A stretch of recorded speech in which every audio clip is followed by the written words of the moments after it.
Today, we are going to start one more time going through the steps to do a valid submission in the ETH Predict ETH competition.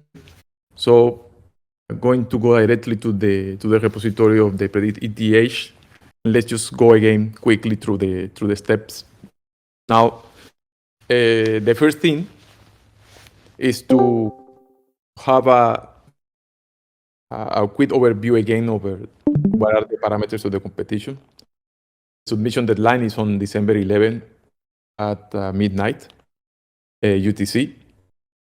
And the idea is to produce predictions for the next 12 hours, meaning that what you are going to submit is an array that have 12 values with the predicted values for the price of Ethereum from 1 a.m. UTC to 12 p.m.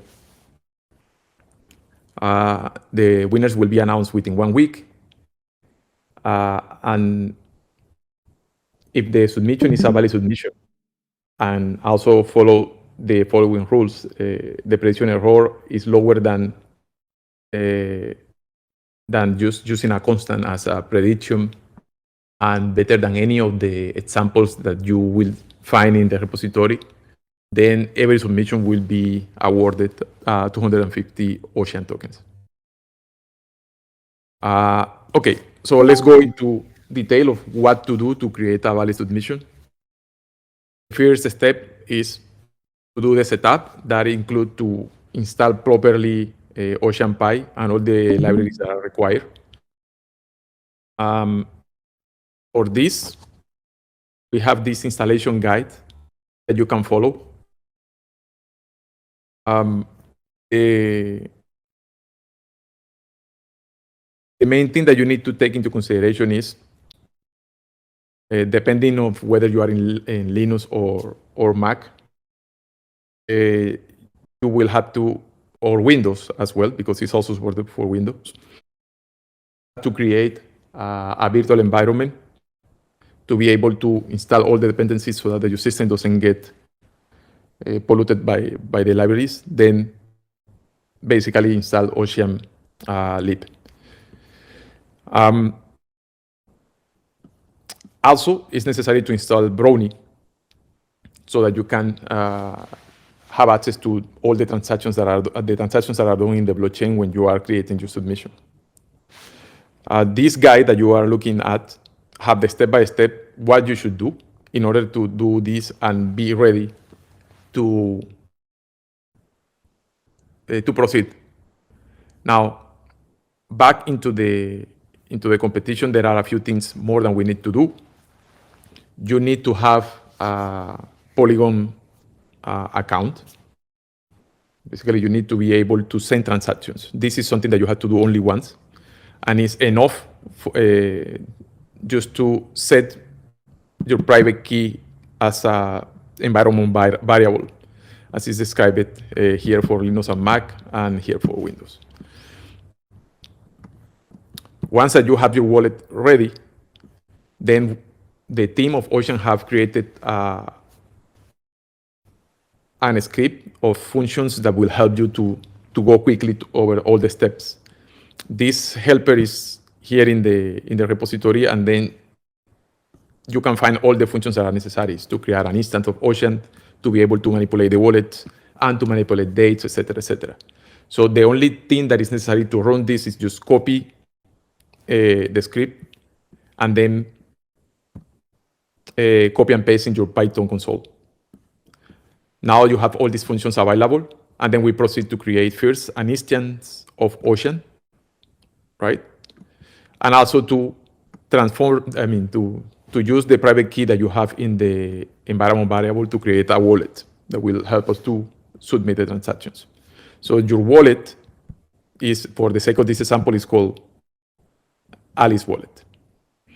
Okay. Once that this setup is done, the next thing that we need to do to create a system that will predict the price is to collect data. This data is previous data from the past of the of the Ethereum price, but also could be other type of data. You could have historical data for, let's say, sentiment analysis or any other variable that you consider or that you find to be correlated with the price, because then it's going to help you to improve the performance of your model. We have a few examples here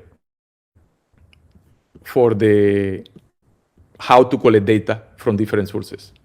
So in this example, you can use the Binance API to get data directly from Binance. It's going to return the 500 hours previous to the time where you made the request. And the next thing to do to get this data is to have the dates for each one of the items, right? And also the prices. So what you are going to get here is the date that for this, in this case, is at the level of hours, right? And the corresponding prices for each one of these items. The same you will find through other type of sources. You can use Ocean directly to download an asset, a dataset asset, and use it as your source for the data that you are going to use to predict the price of Ethereum. Once that we have the data locally, then the idea is to use the data to build a model, a predictive model, that is where you are going to get the 12-hour prediction. Now, for the sake of the sample here, in this, we can, the example is just showing, let's just create random values, right? And those values are representing the expected Ether price. Notice that these have been done so that the mean value of the list is $1,300 with a standard deviation of 25. So that you should expect that most of these values should be between 1,225 and 1,375. This is just for the sake of the sample. Now that you have the 12 values, right? You can actually test using previous 12 values of the Ether, previous to the current time point in which you are, to see how well your method is doing. Now, of course, this that you see in the screen is for the sake of the sample. Generating random numbers as a prediction is not an efficient way to do this, but it helps to have a template that you can follow to create a valid submission. And the only thing that you will need to do is to replace this piece of code for your model that is producing the output of the 12 values. Then you can test, right, with a segment of the data that you left out, whether your error is low or high, and I iterate your model until you are happy with the result that you are getting. Now, the error measure that the competition is using is the normalized mean square error. And in the helper functions, you will find a mechanism to just calculate this directly by providing the predicted values, right, for your test set or your validation set, sorry, and the actual values. So in this way, you can recalculate all the time, fine-tune your algorithm, and then once that you are happy with the results, then you can publish. Now, to publish, the first thing is to save the values that you have predicted as a CSV file. Now, in order to be sure that when you submit, no one is changing your predictions or that the predictions have been submitted at the correct time, what we are going to do is to put this file online in a decentralized network where no one else can go and modify your prediction, and where you will have a cryptographic proof that you submitted at the correct time. So for doing this, we are using PyBundler. PyBundler is going to take your document and it's going to is going to upload it to hardware. And once that is there, it's you who knows where your file is, and then you can use, this is your asset, right? Your asset is, these are the predictions, the ones that I want to be tested for the competition.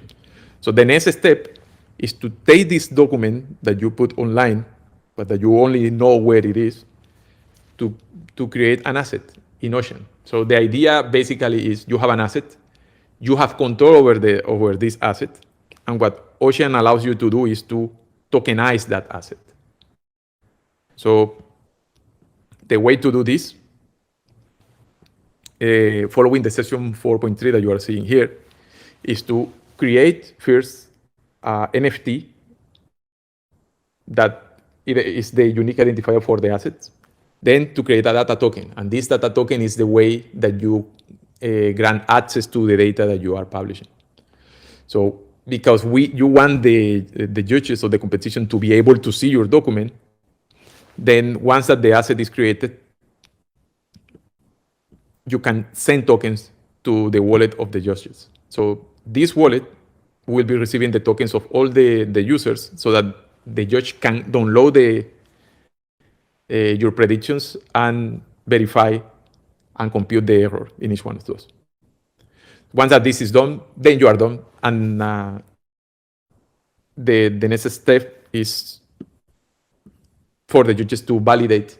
And what the judges are going to do is basically download the information from your file, right, using the token that you had submitted, and obtain the predicted values.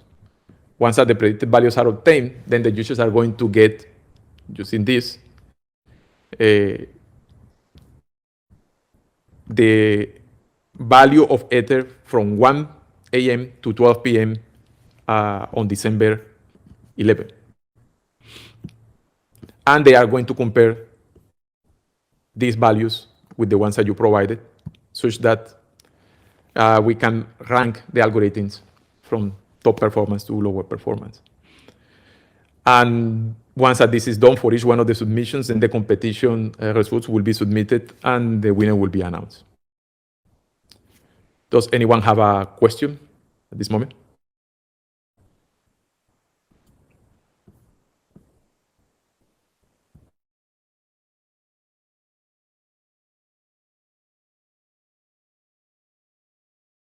No? Okay. So let's quickly also take a look at one of the examples that we have for ETH Predict. We have presented here different examples using moving averages, exponential moving averages. Last week, we went through the use of a profit model to do predictions. But there are many other things that can be done. So in this example that you will find in the folder examples within Predict ETH, there is a comparison between different machine learning models. This is here just to give an idea of the things that can be done. So let's go through it. The first thing, as described before, is to collect the data. In this case, we are getting the data using CCXT through the Binance API. We are getting the data for 1 hour. This is going to give us 500 hours in the past from the current date. And then we are going to extract the time values and the data of the highest, lowest, open, close, and volume for every hour. So every hour we will have an array that is telling us what was the highest price of Ether, the lowest price of Ether, the open price, the close price, and also the volume.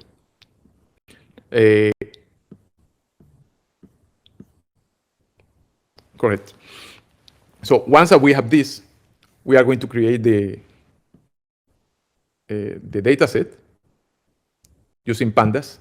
It's easy because this allow us to manipulate the data in an easy way. And we are going to split the data in 2 portions. That is going to be the training and the test set. So for the training, we are using 90% of the data, and 10% of the data, all this is past data, correct? And 10% of the data is going to be used for validation or testing. So this is what we have in these two lines: train data, up to 90% of the data that we have, and the remaining 10 for test. In general, the algorithms that we are going to see, what they do is that they use the previous 12 hours to predict the next 12 hours. So the algorithm is taking as an input previous values of the Ether price to indicate what is the estimation of the future values. There are four variables that we are using, but for the sake of the sample, and we are using close as the actual, like the ground truth for the competition. But then we are using the open price also as a feature that could potentially introduce more information. So we create a final data for training and test. X is for the features input. Y is for the target that we want to obtain. And then we do the same for the test set. So we have input features for the training and targets for the training. And then we have input features for the test and also the target for the test. Now, the algorithms that we are going to compare are basically regression algorithms. And also, we are going to include into this a simple, densely connected neural network.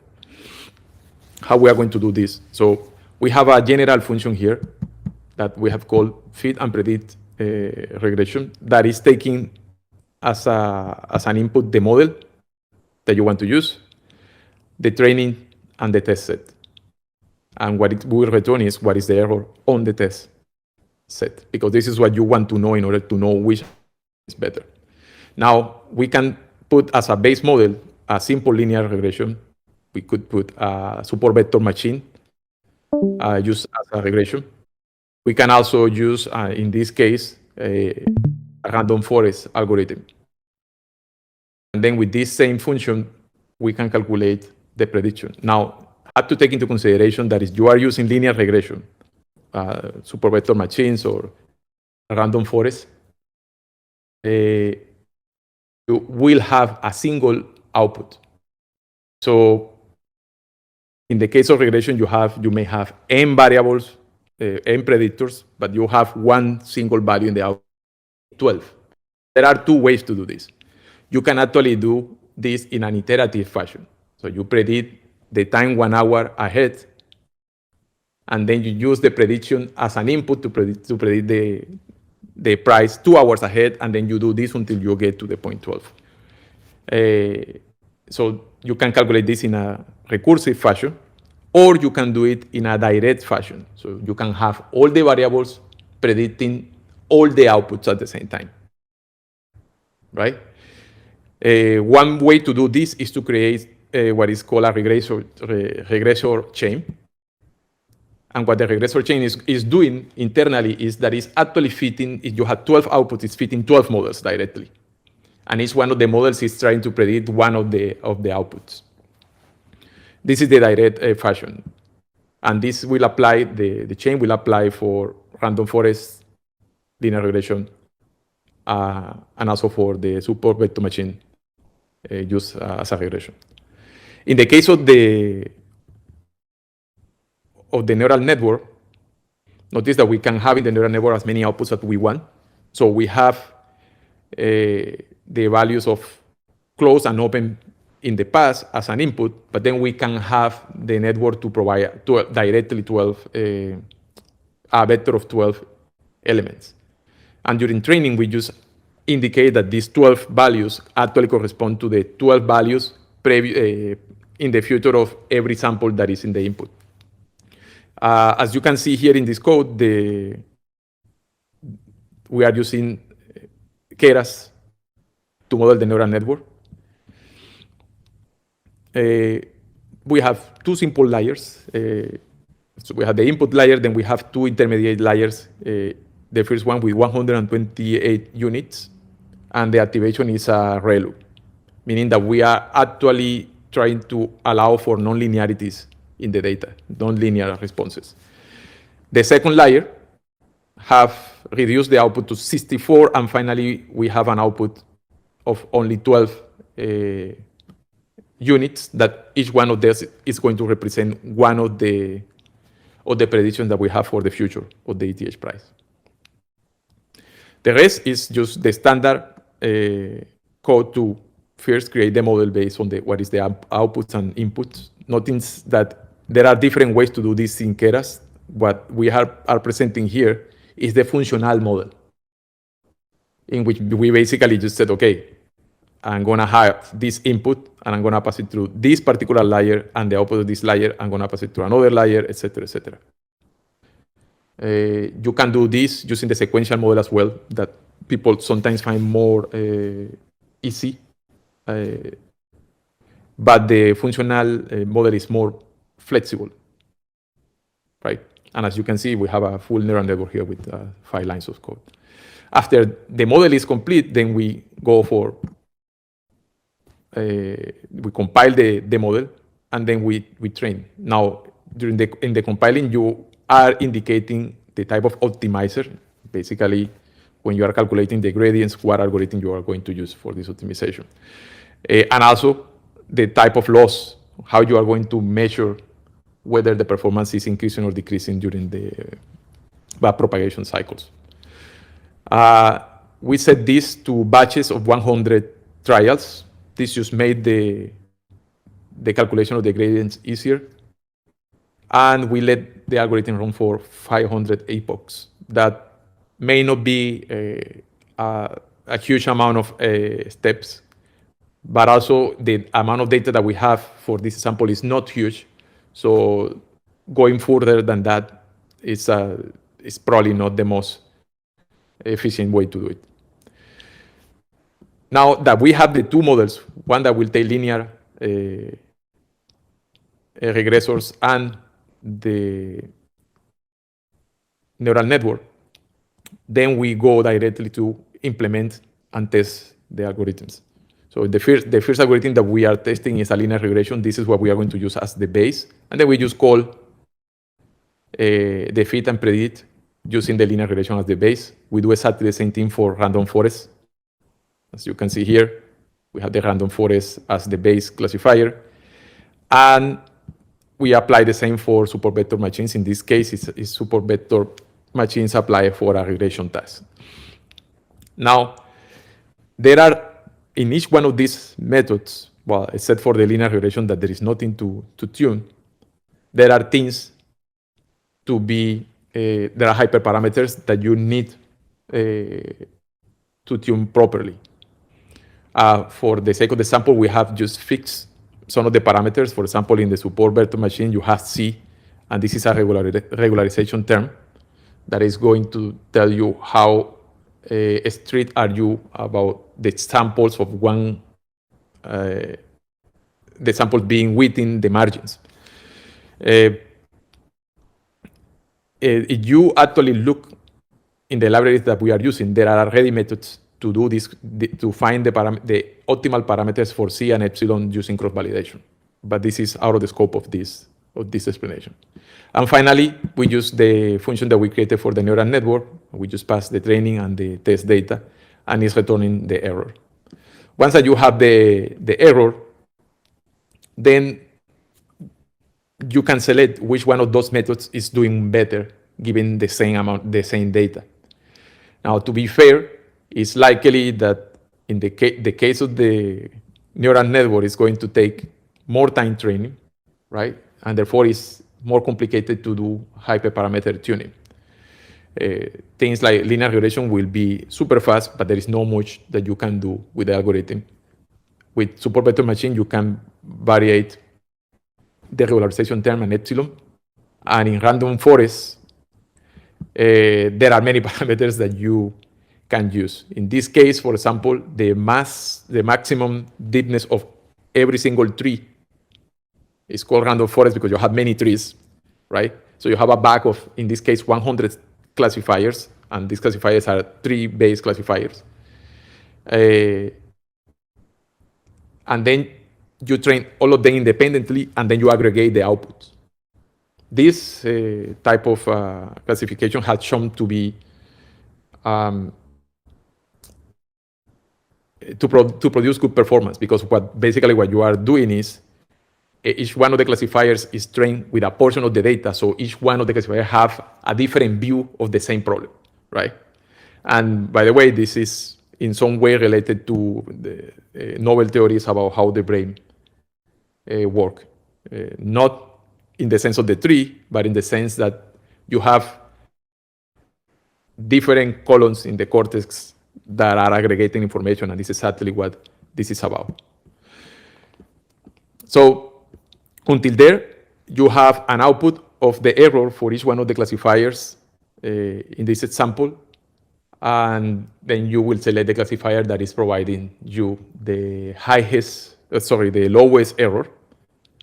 Once that you have done this and you select one of the algorithms, let's assume that in this case the estimator is the random forest. That is what we observe to be providing the highest performance. You use all the data that you gather, not only the training segment.